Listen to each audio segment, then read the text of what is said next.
सनातन धर्म की कहानियों में आपका स्वागत है। आज हम लेकर आए हैं आपके लिए नवरात्रि की व्रत कथा। आइए सुनते हैं नवरात्रि की व्रत कथा। देवताओं के गुरु बृहस्पति ने सृष्टि को बनाने वाले ब्रह्मा से पूछा कि हे ब्रह्मा, आप सभी शास्त्रों को जानने वाले हैं, आप कृपा कर बताएं कि माँ भगवती की प्रसन्नता के लिए किए जाने वाला नवरात्र व्रत क्यों किया जाता है। इस व्रत को पहले किसने किया और इस व्रत का फल क्या है। श्री ब्रह्मा जी ने कहा, हे देवगुरु, तुमने जगत के कल्याण के लिए अच्छा प्रश्न किया है। प्रत्येक वर्ष में 4 बार नवरात्र व्रत होते हैं। चैत्र, आषाढ़, आश्विन और माघ मास के शुक्ल पक्ष को इसके लिए निश्चित किया गया है। इन 4 में भी प्रमुख चैत्र और आश्विन मास के नवरात्र माने गए हैं। इस नवरात्र का व्रत करने वालों की सभी मनोकामनाएं पूर्ण होती हैं। माँ भगवती की कृपा से व्रत पूजन और कथा श्रवण के साथ दान पुण्य करने वाला मोक्ष का अधिकारी बनता है। नवरात्र व्रत करने वाला धन, विद्या, पुत्र आदि प्राप्त करता है।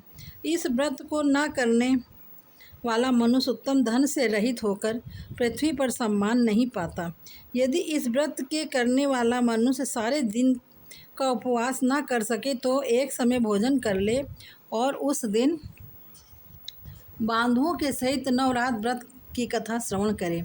हे बृहस्पति, जिसने पहले इस महाव्रत को किया उसका पवित्र इतिहास मैं तुम्हें सुनाता हूँ। इस प्रकार ब्रह्मा जी का वचन सुनकर बृहस्पति जी बोले, कल्याण करने वाले इस व्रत के इतिहास को मैं सावधान होकर सुन रहा हूँ, कृपया सविस्तार कहें। ब्रह्मा जी बोले, पीठत नामक मनोहर नगर में एक सुनाथ नाम का ब्राह्मण रहता था। वह भगवती दुर्गा का भक्त था। उसके परिवार में संपूर्ण सद्गुणों से युक्त ब्रह्मा की उत्तम रचना रूप यथार्थ नाम वाली सुमति नाम की एक अत्यंत सुंदर पुत्री पैदा हुई। वह कन्या सुमति अपने पिता के घर शुक्ल पक्ष की चंद्रकला जैसे बढ़ने लगी। उसका पिता प्रतिदिन दुर्गा की पूजा और होम करता। कन्या भी नियम से उपस्थित होती। एक दिन सुमति अपनी सखियों के साथ खेल में लग गई। भूल से भगवती के पूजन में देर से उपस्थित हुई।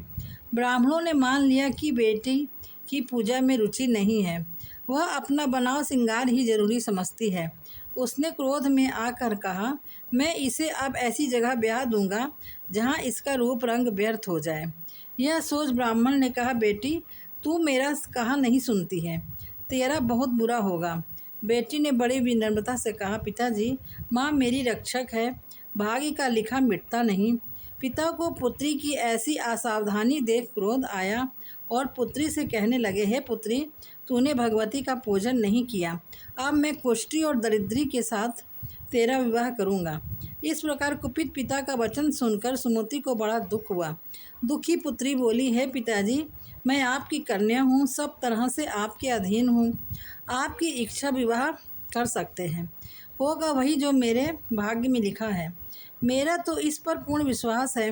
मनुष्य जाने कितने मनोरथों का चिंतन करता है, पर होता वही है जो भाग्य में विधाता ने लिखा है।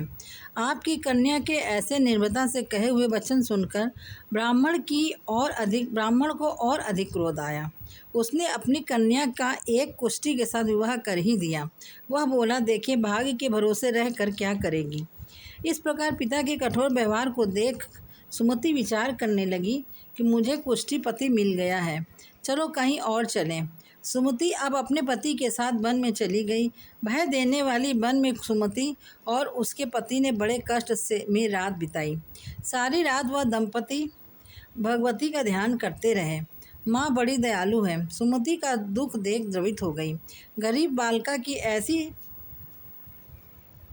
दशा देखकर भगवती प्रकट हो गई। वह सुमति से कहने लगी, ब्राह्मणी, मैं तुम पर प्रसन्न हूँ, तुम जो चाहो सो वरदान मांग सकती हो। मैं प्रसन्न होने पर मन वांछित फल देने वाली हूँ। इस प्रकार भगवती दुर्गा का वचन सुनकर सुमति कहने लगी, आप कौन है जो मुझ पर प्रसन्न हुई? यह सब मेरे लिए कहो और अपनी कृपा की दृष्टि मुझ दीन दासी को कृतार्थ करो। सुमति का वचन सुनकर देवी कहने लगी, मैं आदि शक्ति हूँ और मैं ही ब्रह्म विद्या और सरस्वती हूँ। मैं प्रसन्न होने पर प्राणियों का दुख दूर कर उनको सुख प्रदान करती हूँ। सुमति माँ के चरणों में गिर गई। उसने हाथ जोड़कर पूछा, हे माँ, किन कारणों से मेरी यह दुर्गति हुई? इस जन्म में तो मैंने कोई पाप नहीं किया। आप कृपया मेरे पूर्व जन्म बताएं। भगवती ने कहा, मैं तुम्हारे पूर्व जन्म का वृतांत सुनाती हूँ। तू पूर्व में निषाद भील की स्त्री थी और पतिव्रता थी। एक दिन तेरे पति निषाद ने चोरी की। चोरी करने के कारण तुम दोनों को सिपाहियों ने पकड़ लिया और कैद कर दिया। उन लोगों ने तुझको और तेरे पति को भोजन नहीं दिया। भाग्य से वह नवरात्र था। नवरात्र में तुम्हें ना तो कुछ खाने को मिला और ना जल। इस प्रकार 9 दिन तक नवरात्र का व्रत हो गया। हे सुमति, उन दिनों में जो व्रत हुआ, उस व्रत के प्रभाव से प्रसन्न होकर तुम्हें उत्तम परिवार मिला था। उसी जन्म के व्रत के प्रभाव से मैंने दर्शन दिए हैं। अब तुम्हें मनवांछित वस्तु मिल रही है। तुम्हारी जो इच्छा हो सो मांगो। इस प्रकार दुर्गा के वचन सुन सुमति बोली, अगर आप मुझ पर प्रसन्न हैं तो हे दुर्गे, कृपया मेरे पति का कोढ़ दूर करो। देवी कहने लगी, उन दिनों में जो तुमने व्रत किया, उस व्रत के मात्र 1 दिन का पुण्य अपने पति का कोढ़ ठीक करने के लिए अर्पण करो। मेरे प्रभाव से तेरा पति कोढ़ से रहित हो जाएगा। माँ दुर्गा की महिमा अपार है। किसी भी जन्म में किया पुण्य उसका नाम स्मरण व्रत भक्त को मनचाहा वरदान देता है। श्री ब्रह्मा जी ने कहा, देवी के वचन सुनकर सुमति बहुत प्रसन्न हुई। अपने पति को निरोग करने की इच्छा से माँ दुर्गा को प्रणाम कर बोली, माँ, तुम मुझ पर कृपा करो और अपने पूजन का फल दो। मेरे पति को निरोग कर दो। सुमति के पति का शरीर भगवती दुर्गा की कृपा से कांति युक्त हो गया।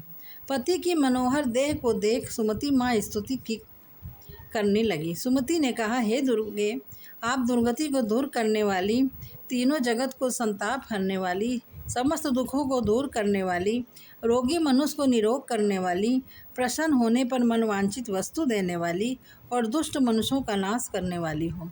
सारे जगत की तुम ही माता और तुम ही पिता हो। हे अम्बे, मेरे छोटे से अपराध पर मेरे पिता ने एक कुष्ठी के साथ मेरा विवाह किया था। आपने मेरा उद्धार किया है। हे देवी, मैं आपको प्रणाम करती हूँ। मुझ दीन की रक्षा करो। इस प्रकार वंदना कर सुमति माँ ने के चरणों में गिर पड़ी। ब्रह्मा जी बोले, बृहस्पति, सुमति ने मन से देवी की स्तुति की थी। देवी बहुत संतुष्ट हुई। वह ब्राह्मणी से बोली, हे ब्राह्मणी, तेरे उद्धालक नाम का अति बुद्धिमान, धनवान, कीर्तिमान और जितेंद्रीय पुत्र होगा। ऐसा कहकर देवी उस ब्राह्मणी से फिर कहने लगी, हे ब्राह्मणी, और भी कुछ तेरी इच्छा हो तो मांग सकती हो। भगवती दुर्गा के वचन सुनकर सुमति बोली, हे दुर्गे, अगर आप मुझ पर प्रसन्न हैं तो कृपया कर मुझे नवरात्र व्रत की विधि बतलाइए। हे दयावती, जिस विधि से नवरात्र व्रत करने से आप प्रसन्न होती हैं, उस विधि को और उसके फल का विस्तार से वर्णन करें।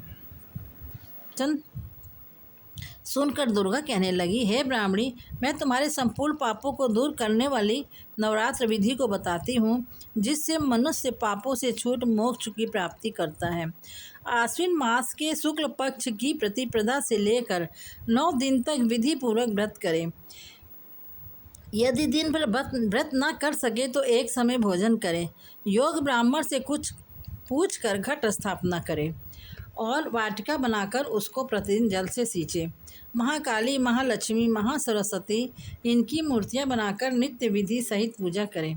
विधि पूर्वक अर्घ दें। बिजोरा के फूल से अर्घ देने से रूप की प्राप्ति होती है और जायफल से कीर्ति और दाख की कार्य की सिद्धि होती है। आंवले में सुख और केले से आभूषण की प्राप्ति होती है। इस प्रकार फलों से अर्घ देकर यथाविधि हवन करें। खांड, घी, गेहूँ, शहद, जौ, तिल, बिल्व पत्र, नारियल, दाख और कदम्ब से हवन करें। गेहूँ से होम करने से लक्ष्मी की प्राप्ति होती है। खीर से परिवार वृद्धि, चंपा के पुष्पों से धन और सुख की प्राप्ति होती है। आंवले से ही कीर्ति और केले से पुत्र प्राप्ति होती है। कमल से राज सम्मान और दाखों से सुख और संपत्ति की प्राप्ति होती है। खांड, घी, नारियल, शहद, जौ और तिल, इनसे तथा फलों के होम करने से मनवांछित वस्तु की प्राप्ति होती है। व्रत करने वाला मनुष्य इस विधान से होम कर आचार्य को अत्यंत नम्रता के साथ प्रणाम करे और यज्ञ की सिद्धि के लिए उसे दक्षिणा दे। इस महाव्रत को पहले बताई हुई विधि के अनुसार जो कोई करता है उसके सब मनोरथ सिद्ध हो जाते हैं, इसमें तनिक भी संशय नहीं है। इन 9 दिनों में जो कुछ दान दिया जाता है उसका करोड़ों गुना फल मिलता है। नवरात्र के व्रत करने से अश्वमेध यज्ञ का फल मिलता है। नवरात्र में भगवती के पूजन हवन की यह विधि जान ब्राह्मणी प्रसन्न हो गई। हे देवगुरु बृहस्पति, संपूर्ण कामनाओं को पूर्ण करने वाले इस उत्तम व्रत को तीर्थ, देवी मंदिर अथवा सुविधा हो तो घर में ही विधि के अनुसार करें। कवच, कीलक, अर्गला स्तोत्र का पाठ, हवन पुराण पाठ के साथ भगवती का पूजन करना चाहिए। नवरात्र की विधि और फल बताकर देवी अंतर्ध्यान हो गई। जो पुरुष या स्त्री इस व्रत को भक्तिपूर्वक करता है वह इस लोक में सुख पाकर अंत में मोक्ष को प्राप्त करता है।